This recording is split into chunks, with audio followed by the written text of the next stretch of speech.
Morning everyone. I'm down on the beach in Eftelu. Yesterday, the 24th of April, we had a bit of an incident here. In the morning, about 11 o'clock, there was a body found about, I don't know, 2.5, 3 kilometers out from here, straight out, roughly where that little boat is, if you can see it on the distance. When I got up yesterday morning, the Turkish Coast Guard was there. Anyway, I had some breakfast and coffee, and I ran one of the volunteers over to Skala. And when I got to Skala, someone said there's an incident off in Eftelu, and this was then about 11 o'clock. So I came straight back, and I was told they found one body to start with. The Turkish then were moving off from that spot, so they'd been there a few hours, and they were going to the right. They went over about a couple of kilometers and just sat there. And the Greek Coast Guard was out there. Proactive came out with Makara. Proactive found a body, and they found a pregnant woman alive out there. And then as the hours went on, more bodies were being picked up, and then the Turkish came back and they were helping with the rescue attempt. I don't know when the boat actually sank, but it's very strange, knowing what I know and what I've seen over the years. It's very, very strange that the Turkish were sitting out there all that time and they never see the boat at all. Anyway, it may have sunk earlier on in the morning, I don't know. But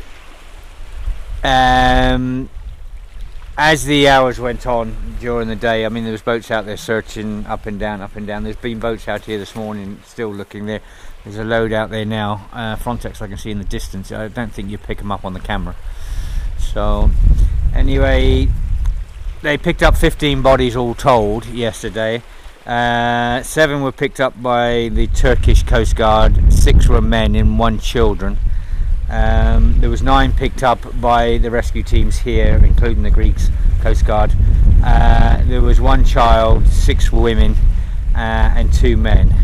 And there was 2 survivors. That was 1 pregnant woman and another woman survived. They're in hospital. They rushed them the Greek Coast Guard picked them up and rushed them into Petra Harbour, and then they were rushed down to the hospital in Mytilene. Maybe the story will come out what went on out there yesterday morning. One of the survivors said there was 25, maybe more, on the boat. Around 25. So far we have 18.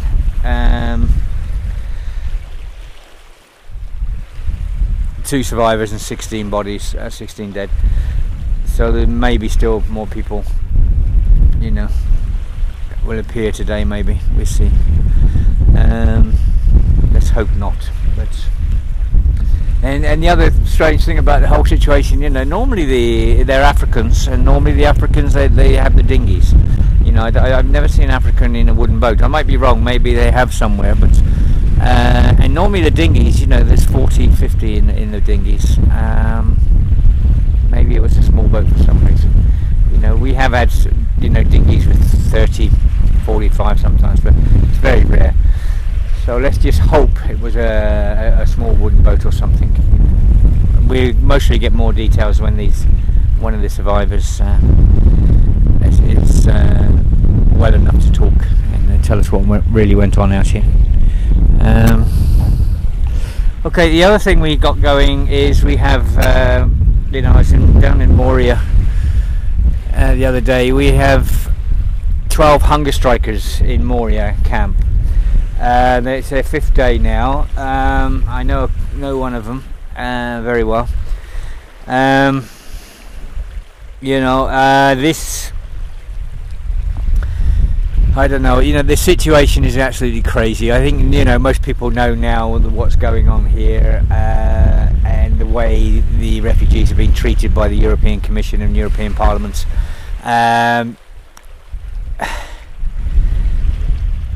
you know, the condition. Some of these lads on hunger strike, they've been in there over a year in the camp, over a year.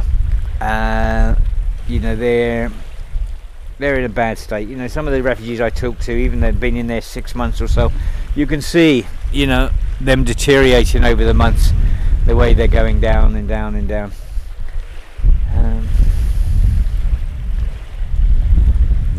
You know, why do I keep saying, you know, what's the solution? I mean, the solution, we have to get rid of these people with black hearts in the European Commission, European Parliament, get rid of this lot and trying to get some fresh people in there. But the way things are going, you know, it seems to be getting worse and worse and worse. So, you know, not just here in Europe, but all round. And we said, you know, Europe 2 years ago was meant to be a civilised place. We was talking about it the other day with a couple of guys, friends that are in Moria. I brought one of them here, in on the beach here. He's been here 6-7 months now, and we were, you know, talking about this the other day, and he said, you know, when he left, you know, he's always looked upon Europe as being the civilized place of the world because of the ethics and the morals of the European people, and now he knows the truth, you know. And he said it's just incredible because all of his life he's looked upon Europe as this place with respect and everything else, and then he's running for his life, so he tries to get to Europe, and he's being treated worse here, you know. Well, not being treated worse here, but he's being treated very, very bad here. And he said, you know, he's made a mistake by coming to Europe. Maybe he should have looked at another place to go. And this is what the European Commission wants. This is what the European Parliament want. They want people to suffer so much. But what gets me, this is only a few people. You know, as I keep saying, you know, the European Parliament sort of become a puppet for the European Commission. It seems to be the European Commission making all the rules, and the European Parliament are just bowing down, let the European Commission do what they like. You know, this is wrong. You know, the people of Europe have got to get Europe back. These people that have caused all this hate and destroying the humanitarian efforts in Europe is just unbelievable. You know, all the rules, the 1951 Geneva Convention.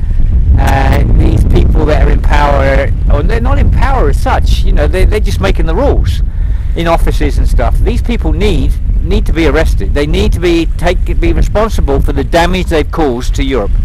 They need to be responsible for the damage they've caused to the refugees. And you know, so many refugees have died, and still you've got these people, they're not helping. It's volunteers helping. And now, you know, the things like going on like in France, and volunteers are being arrested for giving food to refugees. What's going on in the Mediterranean, they're saying that the rescue teams out there that are rescuing thousands of lives, and they're responsible for it and everything else. These people that are saying this, they should be arrested. These people in the European Commission, these people in the European Parliament, these members of Parliament should be bloody arrested, and they should be taken to The Hague, and they should be tried for the damage they've done to Europe and the damage they've done here. Yeah? In 2 years, Europe is becoming a disgusting place. Yeah, tear gassing children on the streets and everything. This has got to stop. And the only way to stop it is to get these people out. Get these people that are causing this out, and making them be responsible. Making them pay, not just push them out of their jobs and everything else and getting rid of them. Make them pay for the damage they've done to Europe. Make them pay the damage they've done. You know, this hatred towards human beings. Make these people pay for it. Okay, everyone. We still got. I can see they're doing a grid. There's Frontex is going up and down. They're literally gridding it out there. So to see if they can find any more bodies. Anyway, it was a bad day yesterday.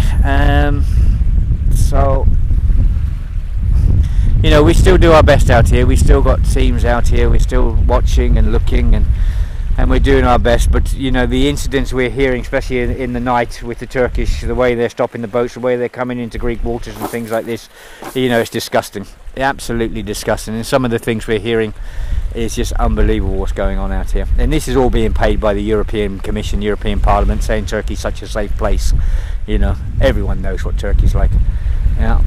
regarding refugees, you know, what the slave camps and their prison, you know, they're sending people back from here constantly, and they're going straight into prisons over there. You know, this is wrong. This is so bloody wrong, it's unbelievable. Anyway, all the best everyone, bye.